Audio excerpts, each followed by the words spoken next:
bugungi mavzuyimiz ipoxondriya, somatoform buzilish bo'lib, inson o'zida tinimsiz kasallikni qidiraverish bilan kechadi. Tinimsiz ravishda o'zini hali u kasalman deb o'ylaydi, hali bu kasalman deb o'ylaydi, vrachlarga boradi. Hech qanaqa kasallik topilmasa ham ishonmasdan o'zidan kasal qidirishda davom etaveradi. Bunda ipoxondriklar haqiqatdan ham azoblanishadi. Ya'ni ular o'zini ko'rsatish uchun, e'tibor olish uchun yolg'ondan rol o'ynab o'zini kasalga solmaydi. Haqiqatdan ham tanasi og'riyotgan tuyuladi, haqiqatdan ham azoblanishadi. Va ipoxondriya hech qachon o'zi yolg'iz kechmaydi. Ya'ni yonida doimo depressiya bo'ladi, yonida nevrosteniya bo'lishi mumkin yoki xavotirli buzilish bilan birga kechishi mumkin. Ya'ni yonida doimo yondosh kasalliklar bilan kechadigan komorbid kasallik hisoblanadi.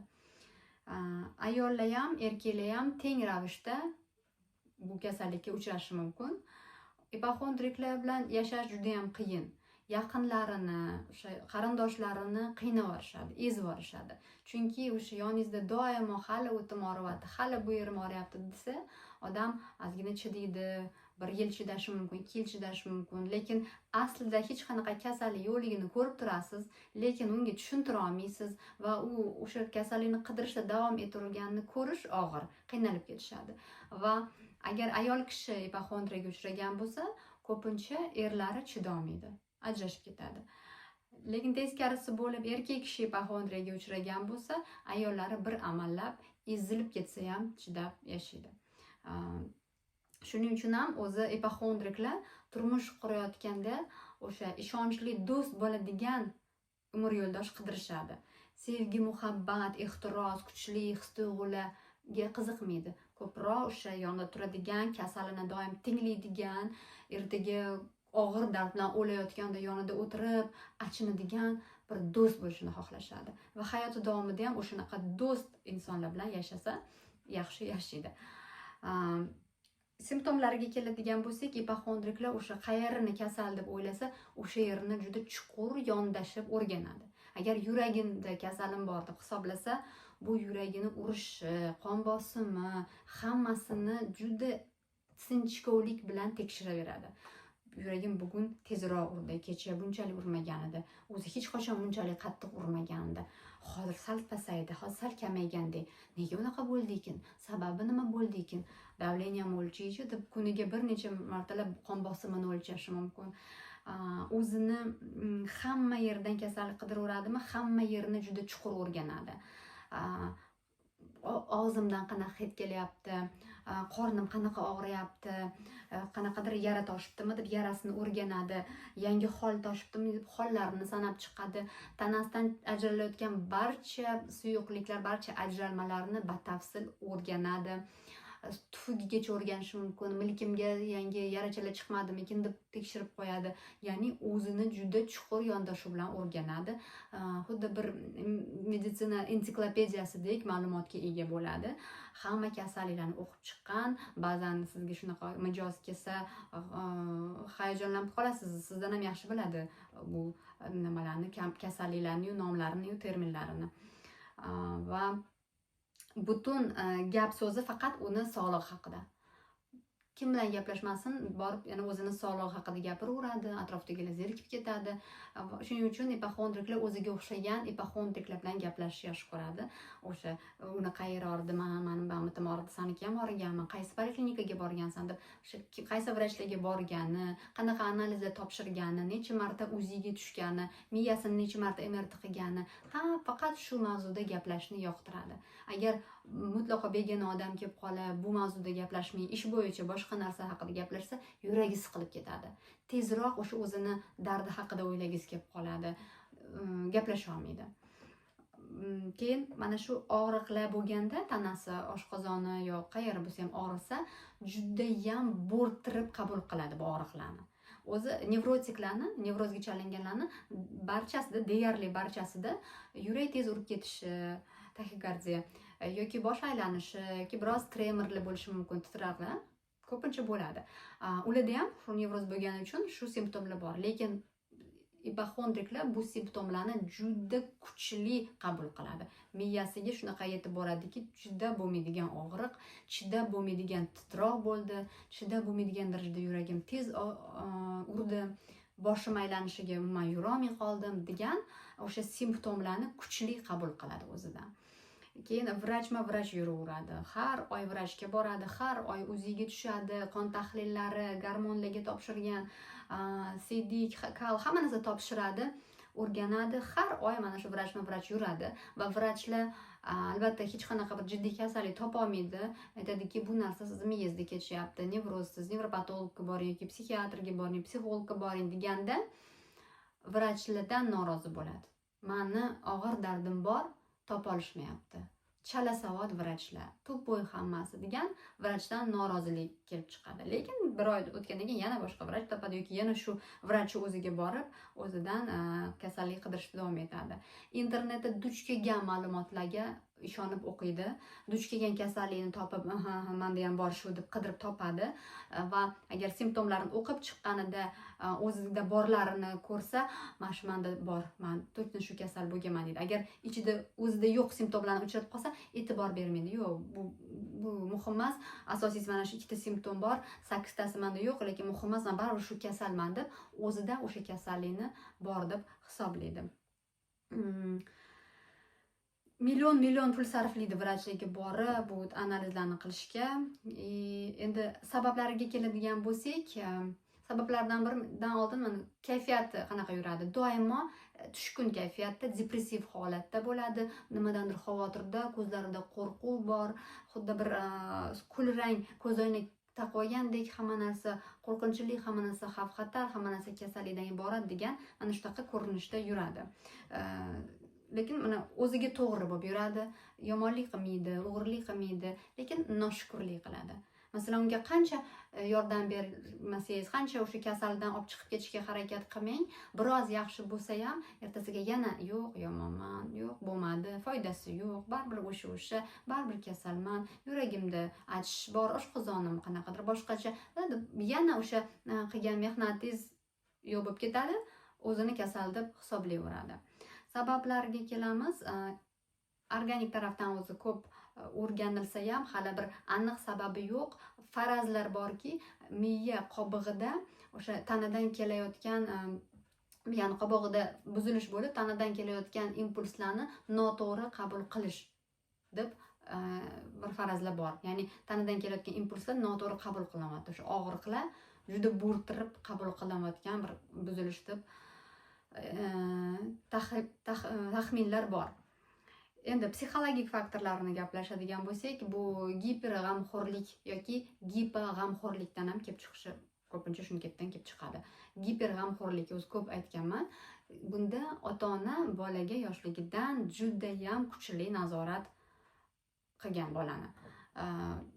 Hadeb o'sha qayg'uravergan, hadeb kasalliklardan asrayvergan, bu xavfli, bu yomon, bu mikrob, bu mumkin emas, hammasi qo'rqinchli, o'zi hayot qo'rqinchli deb bolani qo'rqitib, bolani haddan tashqari ehtiyot qilib, bolada shunaqa giperg'amxo'rlikni o'rnatib qo'ygan va kelajakda ham insonni o'zida o'sha ota-onasini obrazi bir qismiga aylanib o'zida qolib ketgan. Ya'ni o'sha ichidagi ota-onasi yoki onasi giperg'amxo'rlik qilishda davom etyapti.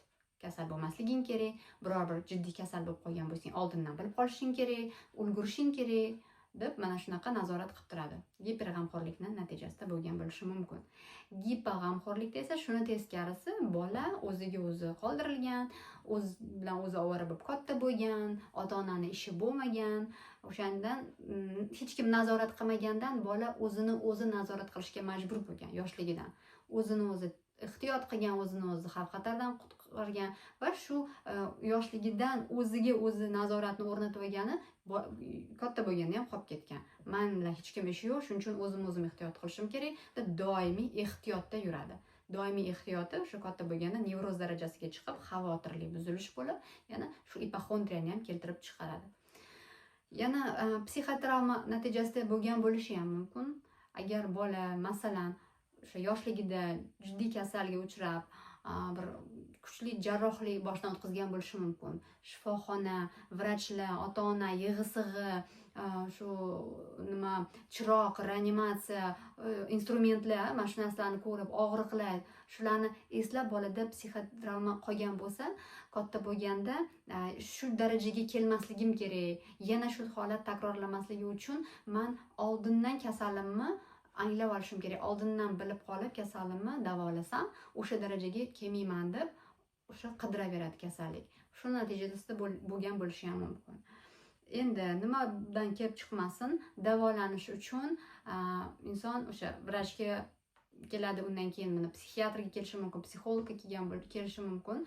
Avvalambor differensiatsiya qilinadi. Ya'ni insonda o'sha mijozda haqiqatdan ham balkim haqiqiy kasallik bordir. Ya'ni somatik kasallik bordir tanasida. Bormi, yo'qmi? Ajratib olish kerak. Vrachga jo'natiladi. Hech qanaqa kasallik yo'ligi aniqlanishi kerak. O'zi ipokondriklar doimo psixologgacha yetib kelsa, mana shuncha qog'oz bilan keladi. Shu analizlari, millionta tahlillar, millionta vrachlarning diagnozlari yozilgan, shuncha qog'oz bor, o'qib chiqib tushunib olasizki, ipokondrik ekan deb. Endi o'zi ipokondriklar psixologga kelishi ham bir amri mahol, chunki aytganimdek vrach yuradi, vrachga millionlab pul sarflaydi, lekin har safar vrach boring, sizni ishingiz psixologga ishi deganda negadir psixologga pul sarflagingiz kelmaydi. Endi vrachga har oy borganda u o'tan nima oladi? Birinchi o'rinda ota-onasini mehrini oladi vrachdan. Chunki siz vrachga borsangiz, vrach sizni dardingiz bilan qiziqadi, tuzatish uchun muolajalar yozib beradi, holingizdan, ahvolingizdan bir xabar oladi kelganingizda. Ya'ni siz vrachdan ota-onani mehrini olasiz. Xuddi shunaqa ipokondrik ham borganda vrachdan yo otasini yo onasini ko'radi. Ayol kishi borib, erkak vrachga borsa, o'tan otasini ko'rishi mumkin. Ko'pincha sevib qolishi mumkin. Chunki shu nimani beradi ota-ona? Sen sog'lomsan, hech qanday jiddiy kasallik yo'q, hammasi joyida deb jo'natib yuboradi. Odam o'sha eng o'ziga kerakli bo'lgan bazaviy ehtiyojini qondiradi. Ya'ni xavfsizligini ta'minlaydi. Hammasi joyida ekan, otam aytdi-ku, onam aytdi-ku, vrach aytdi-ku degan xotirjamlik oladi, ketadi. Bunda bu xotirjamlik 10 kunga, kimda qanaqa 2 haftagacha yetishi mumkin. Undan keyin yana tanada taranglik o'sadi, yana xavotiri kuchayadi, yana keyingi oy vrachga keladi. Vrach yana tekshiradi, hech qanaqa kasalligingiz yo'q, bu nevroz, psixologga boring deydi. Yana xotirjam bo'ladi, ya'ni yana yangi dozasini olib ketadi. Mana shunaqa kechaveradi. Ya'ni vrachdan, ota-onadan oladigan mehrini oladi. Manfaatmi? Manfaat. Ya'ni mana shu psixoterapiyasida shu manfaatlariga, chuqur e'tiqodlariga qaraymiz. Yana nima bo'lishi mumkin? Odam muammodan qochishi mumkin. Aslida ichida katta bir ziddiyati bo'lsa, hal qilinishi kerak bo'lgan muammosi bo'lsa, hal qilishdan qo'rqib, qochib, undan ko'ra kasal ortiga bekinadi. Men kasalman, shuncha dardim bor, muammoim kutib tursin. Kasalman-ku, hozir unga qarashga vaqtim yo'q deydi. Bu kasalligini tuzatib qo'ysangiz, muammoga duch keladi. Muammoni endi hal qilish kerak. Uni hal qilmaslik uchun tuzalmay qo'ya qoladi. Mana shunaqa ikkilamchi manfaatlari ham bo'lishi mumkin. Yana o'zini o'zi jazolash, xursandchilikka ruxsat bermasligi bo'lishi mumkin. Negaki men hozir xursand bo'lsam, ya'ni sog'lom bo'lsam, demak, yaxshi, xursandman. Buni ketidan bir jazosi bo'lishi mumkin. Mumkin emas, doim azobda yashashimiz kerak. Azobda yashasam, narigi dunyoda rohatda yashayman. Yo'q. Hozir men kasalman.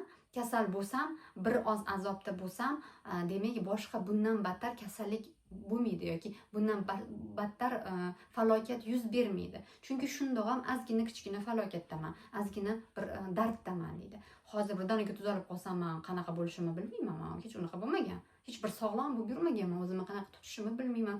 Yo'q, o'shanda men qo'rqaman qaytanga. Undan ko'ra tuzalmay qo'ya qolaman degan chuqur e'tiqodlari ham bo'ladi. Va psixoterapiyada mana shu psixoterapevtik nishon bo'lib, qaysi manfaatda o'tirganini topib o'sha bilan ishlanadi. Ipokondriya o'sha o'zini kasalligi orqali o'ziga nima beradi? Eng ko'p e'tibor, manfaati mana shunday e'tiborda. Chunki o'ziga o'zi e'tibor beradi, yana yaqinlari telefon qilib xabar oladi, tirikmisan, o'lib qolmadingmi, kasal eding, yaxshimisan, undan oladi. Mana shunaqa manfaatlarini psixoterapevtik nishon qilib topib olishimiz kerak va mana shu manfaatlarni yana qanaqa qilib to'g'ri olishni o'rganamiz. Ya'ni bunaqa qiyshiq yo'l bilan kasal bo'lib, o'zini kasalga solib, birovni rahmini keltirib emas, boshqa to'g'ri, sog'lom, konstruktiv yo'l bilan qanday qilib o'sha e'tiborni, manfaatlarni olish o'rganiladi. Bu psixoterapiyasi bugunchalik shu. Sizlarni individual konsultatsiyalarimga taklif qilaman. Kontaktlarim shu videoning tagida. Sog' bo'ling, o'zingizni ehtiyot qiling. Xayr.